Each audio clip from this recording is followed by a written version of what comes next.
Assalamualaikum warahmatullahi wabarakatuh. Bismillahirrahmanirrahim. Alhamdulillah, sahabatku sekalian, salam penyuluh hukum.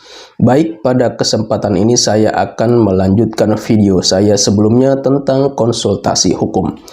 Kita tahu bahwa penyuluh hukum diselenggarakan dengan metode penyuluhan hukum langsung dan penyuluhan hukum tidak langsung. Penyuluhan hukum langsung dilakukan dengan cara bertatap muka secara langsung antara penyuluh dan yang disuluh. Sedangkan penyuluhan tidak langsung merupakan penyuluhan hukum yang dilakukan melalui media elektronik dan media cetak. Salah satu bentuk penyuluhan hukum adalah konsultasi hukum. Penyuluhan hukum dalam bentuk konsultasi hukum diberikan kepada masyarakat yang membutuhkan untuk menyelesaikan permasalahan hukum yang dihadapinya secara gratis. Kegiatan konsultasi hukum dapat dilakukan secara langsung maupun tidak langsung. Konsultasi hukum secara langsung dilakukan secara bertatap muka, sedangkan konsultasi hukum tidak langsung dapat dilakukan secara online menggunakan media elektronik. Salah satunya yaitu menggunakan jaringan internet. Dalam melakukan penyuluhan hukum, termasuk dalam bentuk kegiatan konsultasi hukum, seorang penyuluh hukum harus menggunakan pendekatan atau metode persuasif, edukatif, komunikatif, dan akomodatif.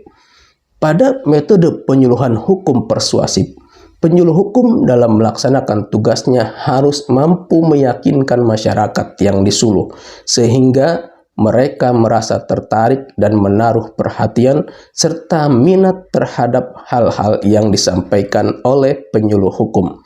Untuk metode penyuluhan hukum edukatif, penyuluh hukum harus bersikap dan berperilaku sebagai pendidik yang dengan penuh kesabaran dan ketekunan membimbing masyarakat yang disuluh ke arah tujuan penyuluhan hukum. Kemudian untuk metode penyuluhan hukum komunikatif, penyuluh hukum harus mampu berkomunikasi dan menciptakan iklim serta suasana sedemikian rupa sehingga tercipta suatu pembicaraan yang bersifat akrab, terbuka, dan timbal balik. Sedangkan metode penyuluhan hukum akomodatif, penyuluh hukum harus mampu mengakomodasi, menampung, dan memberikan jalan pemecahan dengan bahasa yang mudah dimengerti dan dipahami terhadap permasalahan-permasalahan hukum yang diajukan oleh masyarakat. Selain menggunakan metode tersebut, penyuluh hukum dalam memberikan layanan kepada masyarakat yang disuluh, seorang penyuluh hukum yang berada di lingkungan Kementerian Hukum dan HAM dalam melaksanakan tugasnya harus mengimplementasikan dan menjunjung tinggi tata nilai pasti, yaitu profesional, akuntabel, sinergi, transparan, dan inovatif. Tata nilai profesional berarti penyuluh hukum harus mampu menyelesaikan tugas dengan terpuji, tuntas, sesuai dengan kompetensi atau keahlian, dan berintegritas untuk mencapai hasil prima melalui kerjasama. Tata nilai akuntabel berarti penyuluh hukum harus mampu bertanggung jawab terhadap setiap tindakan, perilaku, dan tugas baik dari segi proses maupun hasil. Tata nilai sinergi berarti penyuluh hukum mampu bekerja sama dan membangun kemitraan yang harmonis dengan pemangku kepentingan untuk menemukan dan melaksanakan solusi terbaik, bermanfaat, dan berkualitas. Tata nilai transparan berarti mampu menyajikan data dan informasi terkait kebijakan, proses pembuatan, pelaksanaan, dan hasilnya, serta menjamin aksesibilitas publik terhadap data dan informasi tersebut sesuai dengan ketentuan peraturan perundang-undangan. Sedangkan tata nilai inovatif berarti penyuluh hukum harus mampu menciptakan dan mengembangkan inovasi melalui inisiatif dan kreativitas untuk melakukan pembaharuan dalam penyelenggaraan tugas dan fungsi. Adapun unsur perilaku utama dari tata nilai pasti tersebut yaitu profesional yang meliputi perilaku terpuji, berkompeten, dan berintegritas. Akuntabel meliputi perilaku bertanggung jawab, berkinerja tinggi, dan berkesinambungan. Sinergi meliputi perilaku bekerja sama, bermitra, solutif. Dan tata nilai transparan meliputi perilaku informatif dan aksesibilitas. Inovasi meliputi perilaku inisiatif, kreatif, dan pembaharuan. Kemudian terkait dengan standar minimum layanan konsultasi hukum. Standar minimum layanan konsultasi hukum diantaranya yaitu konsultasi dilakukan oleh penyuluh hukum dan pegawai lainnya yang dinilai memiliki kemampuan untuk melakukan konsultasi. Durasi konsultasi harus tetap memperhatikan pendalaman kasus, efisiensi, dan efektivitas waktu. Untuk konsultasi dalam kasus yang melibatkan klien dalam jumlah banyak, konsultasi dapat dilakukan di luar ruang konsultasi pada lingkungan kantor dengan memastikan keamanan tempat. Konsultasi awal setidak-tidaknya memuat pendalaman kasus, harapan klien, nasihat hukum, dan rekomendasi. Konsultasi dilakukan di tempat yang seaman dan senyaman mungkin bagi klien. Penanganan kasus khusus seperti kasus anak berhadapan dengan hukum, penanganan kasusnya sebaiknya diatur dalam panduan khusus. Seiring dengan perkembangan teknologi informasi yang begitu pesat, maka konsultasi hukum selain dilakukan secara langsung, juga dilakukan secara tidak langsung melalui media internet. Selain lebih efektif, mudah, cepat, biaya ringan, dan hemat waktu, serta tidak terbatas jarak tempuh. Konsultasi hukum secara online merupakan layanan jasa hukum berupa penjelasan, informasi, atau petunjuk kepada masyarakat yang mempunyai permasalahan hukum yang dilakukan secara online. Adapun akses untuk melakukan layanan konsultasi hukum secara online dapat dimanfaatkan melalui beberapa cara. Di antaranya yaitu melalui internet dengan menggunakan aplikasi Legal Smart Channel atau LSC di laman www.lsc.bphn.go.id, melalui aplikasi e-lapor di laman lapor.go.id, melalui email penyuluhan hukum, melalui media sosial penyuluhan seperti Facebook, Instagram, YouTube, maupun Twitter, kemudian melalui panggilan telepon. Untuk konsultasi yang memanfaatkan jaringan internet, masyarakat dapat mengakses laman www.lsc.bphn.go.id atau dapat mendownload aplikasi Legal Smart Channel yang terdapat di Play Store. Masyarakat dapat berkonsultasi secara online dan mengajukan pertanyaan yang nantinya akan dijawab dan dijelaskan oleh penyuluh hukum yang tentunya berdasarkan peraturan perundang-undangan yang berlaku dan sesuai dengan permasalahan hukum yang dihadapi oleh masyarakat. Kemudian terkait dengan kendala yang dihadapi dalam layanan konsultasi hukum. Kendala yang dihadapi dalam layanan konsultasi hukum diantaranya yaitu masalah hukum yang kompleks, klien tidak memberikan informasi yang terbuka, membutuhkan waktu yang lebih banyak, bukan permasalahan hukum, namun klien merasa permasalahan hukum dan penyuluh hukum tidak memiliki keahlian yang diperlukan. Kemudian bagaimana mengidentifikasi permasalahan hukum? Pada saat klien sudah menjelaskan cerita yang dialaminya dengan versi klien, baik dengan menyertakan bukti lainnya maupun tanpa membawa bukti atau berkas, maka selanjutnya adalah tugas penyuluh hukum untuk menganalisa dan mencari dasar hukum yang sesuai dengan permasalahan hukum yang dihadapi. Ketentuan pengidentifikasian permasalahan hukum dalam kegiatan pelayanan konsultasi hukum dapat dilihat dalam Undang-Undang tentang Bantuan Hukum serta peraturan pelaksanaannya, bahwa standar bantuan hukum secara litigasi dilaksanakan dalam penanganan perkara perdata, pidana, dan perkara tata usaha negara. Pelaksanaan konsultasi hukum tentu saja tidak dibatasi hanya pada ketiga perkara tersebut saja. Banyak juga yang di luar ketiga perkara tersebut. Misalnya terkait dengan perkara hukum adat atau hukum internasional. Hal ini disebabkan karena konsultasi hukum yang masuk berasal dari semua lapisan masyarakat. Apapun permasalahan hukum yang disampaikan oleh klien kepada penyuluh hukum, terlebih dahulu harus dianalisa agar lebih mudah dalam mencari dasar hukumnya.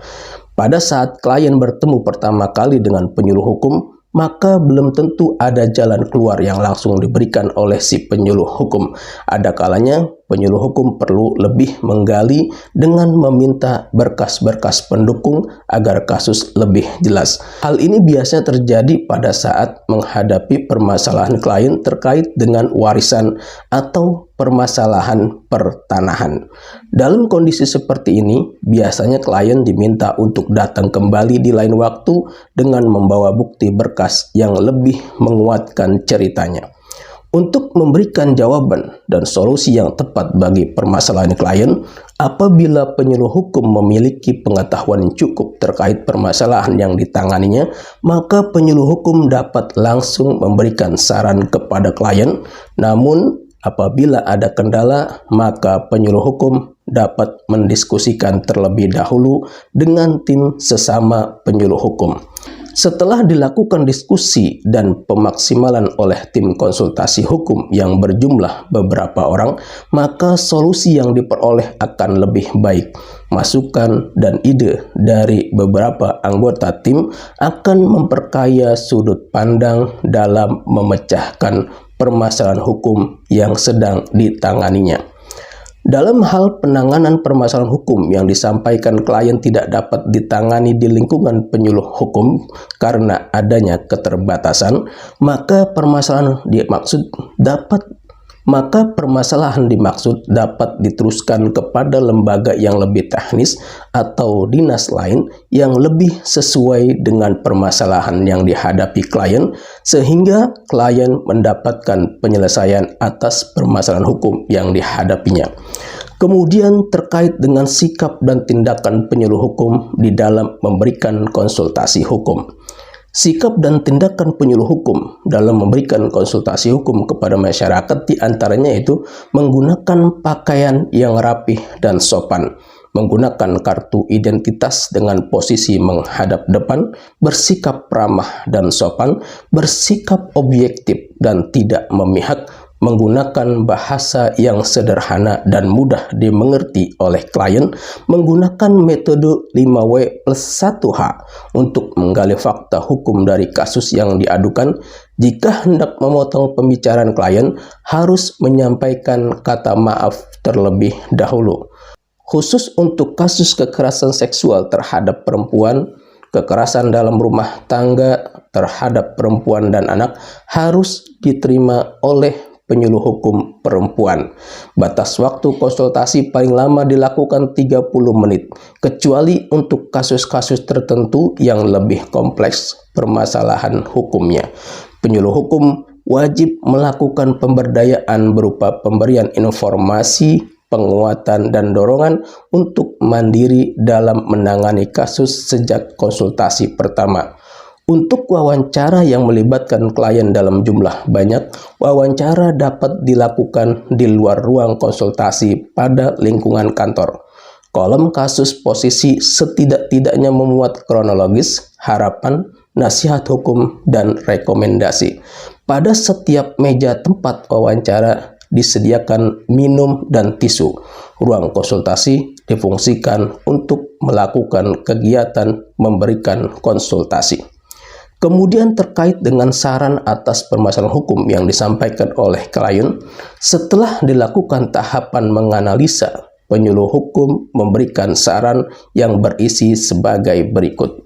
Ucapan terima kasih kepada klien karena telah mempergunakan layanan konsultasi hukum, kasus posisi, dasar hukum yang terkait dengan permasalahan hukum si klien, akibat hukum seperti pidana, perdata, maupun tata usaha negara atau akibat hukum lain yang mungkin terjadi, solusi terhadap permasalahan hukum dengan dasar hukum yang tepat, pilihan tindakan selanjutnya yang dapat dilakukan oleh klien, rekomendasi ke organisasi bantuan hukum atau lembaga lain apabila tidak dapat ditangani oleh penyuluh hukum.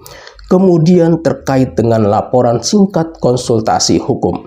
Dalam setiap pelaksanaan penyuluhan hukum, baik secara langsung maupun secara tidak langsung, maka sebagai bentuk pertanggungjawaban kepada klien dan kepada instansi tempat penyuluh hukum bekerja, maka seorang penyuluh hukum dalam perannya sebagai konsultan wajib memberikan laporan atas penyelenggaraan konsultasi hukum yang dilakukan. Bentuk laporan penyelenggaraan konsultasi hukum tersebut dituangkan dalam bentuk tertulis dan ditandatangani oleh klien, penyuluh hukum, dan juga pejabat atasan penyuluh hukum. Apabila layanan konsultasi hukum diselenggarakan secara tidak langsung atau melalui online, maka tanda tangan klien tidak diwajibkan.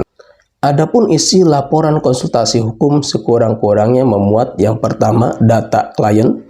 Data klien berisi tentang informasi terkait klien yang terdiri dari nama, tempat atau tanggal lahir, jenis kelamin, status perkawinan, tempat tinggal atau alamat, pendidikan, dan pekerjaan. Kemudian yang kedua, uraian singkat pokok masalah dan latar belakangnya. Yang ketiga, pelaksanaan konsultasi hukum, baik tempat, tanggal, bulan, dan tahun. Kemudian yang keempat, nasihat yang diberikan penyuluh hukum termasuk aspek yuridisnya. Yang kelima, hasil akhir konsultasi. Keenam, kesan penyuluh hukum atas tingkat pengetahuan atau kesadaran hukum pemohon. Kemudian yang ketujuh, tempat dan tanggal pengesahan. Kedelapan, tanda tangan klien. 9, tanda tangan penyuluh hukum. Dan 10, tanda tangan dan pengesahan oleh pejabat yang berwenang. Kemudian terkait dengan pelaksanaan konsultasi hukum. Konsultasi hukum dilaksanakan oleh fungsional penyuluh hukum.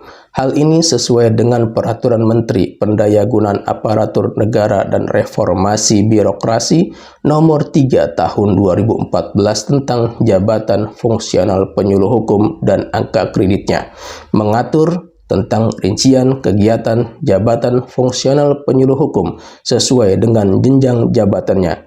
Dalam pelaksanaan konsultasi hukum diatur sebagai berikut.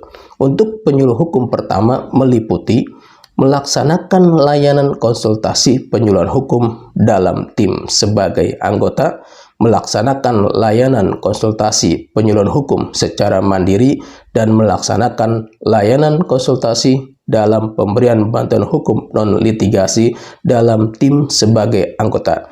Kemudian untuk penyuluh hukum muda meliputi melaksanakan layanan bantuan hukum dalam bentuk non-litigasi, melaksanakan layanan konsultasi penyuluhan hukum dalam tim sebagai ketua, dan melaksanakan layanan konsultasi dalam pemberian bantuan hukum secara mandiri. Kemudian untuk penyuluh hukum madya meliputi melaksanakan layanan konsultasi hukum dan melaksanakan layanan konsultasi dalam pemberian bantuan hukum non-litigasi dalam tim sebagai anggota. Sahabatku sekalian, dengan adanya kegiatan layanan konsultasi hukum yang dilakukan oleh para penyuluh hukum, diharapkan masyarakat yang memiliki permasalahan hukum mendapatkan jawaban melalui nasihat, penjelasan, informasi, atau petunjuk untuk memecahkan masalah hukum yang dihadapinya sesuai dengan ketentuan peraturan perundang-undangan yang berlaku. Sahabatku sekalian, demikian yang saya sampaikan tentang konsultasi hukum bagian kedua. Semoga bermanfaat. Wassalamualaikum warahmatullahi wabarakatuh. Salam penyuluh hukum.